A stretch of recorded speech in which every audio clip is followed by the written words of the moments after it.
Dan hari ini adalah rapat koordinasi tingkat menteri dan ketua lembaga, juga dihadiri oleh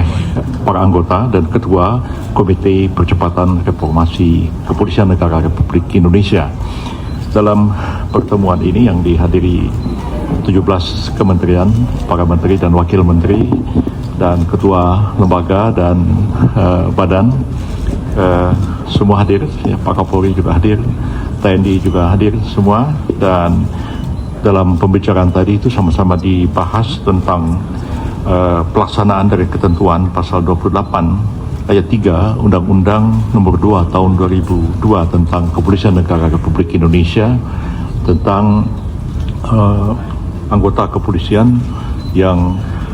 dapat menduduki jabatan pemerintah sipil, yang kemudian ada putusan Mahkamah Konstitusi baru-baru ini, dan setelah itu ada tindak lanjut yang dilakukan oleh Kapolri dengan menerbitkan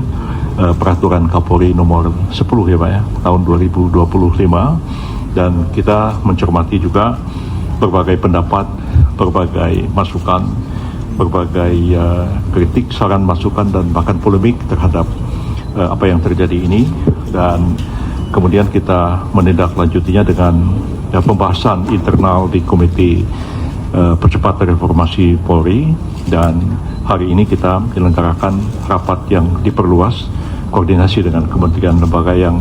disebut dalam peraturan Kapolri nomor 10 tahun 2025 tadi, dan kita sampai pada kesepakatan bahwa kita akan segera menyusun rancangan peraturan pemerintah untuk melaksanakan ketentuan-ketentuan di dalam pasal 28 ayat 3 Undang-Undang Nomor 2 Tahun 2002 tentang Kepolisian Negara Republik Indonesia, dan melaksanakan pasal 19 dari Undang-Undang Nomor 20 Tahun 2003 tentang Aparatur Sipil Negara.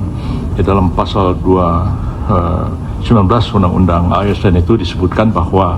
jabatan ASN itu diisi oleh ASN, tapi jabatan ASN dapat diisi ya dari prajurit TNI dan anggota Kepolisian Negara Republik Indonesia yang jabatan-jabatan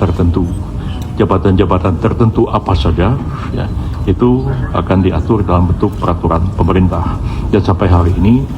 peraturan pemerintahnya belum ada. Kemudian ada putusan MK, ada peraturan Kapolri nomor 10, dan timbullah diskusi yang meluas di masyarakat, dan untuk mencari solusi menyelesaikan persoalan ini, maka dengan persetujuan dari Bapak Presiden itu akan dirumuskan dalam bentuk satu peraturan pemerintah, karena bisa melingkupi semua instansi, kementerian, lembaga yang diatur oleh peraturan pemerintah. Kalau peraturan Kapolri tentu skopnya terbatas, internal Kapolri, tapi ini karena menyangkut kementerian dan lembaga dan melaksanakan ketentuan dalam Undang-Undang ASN dan Undang-Undang Kepolisian, maka harus diatur dalam bentuk peraturan pemerintah.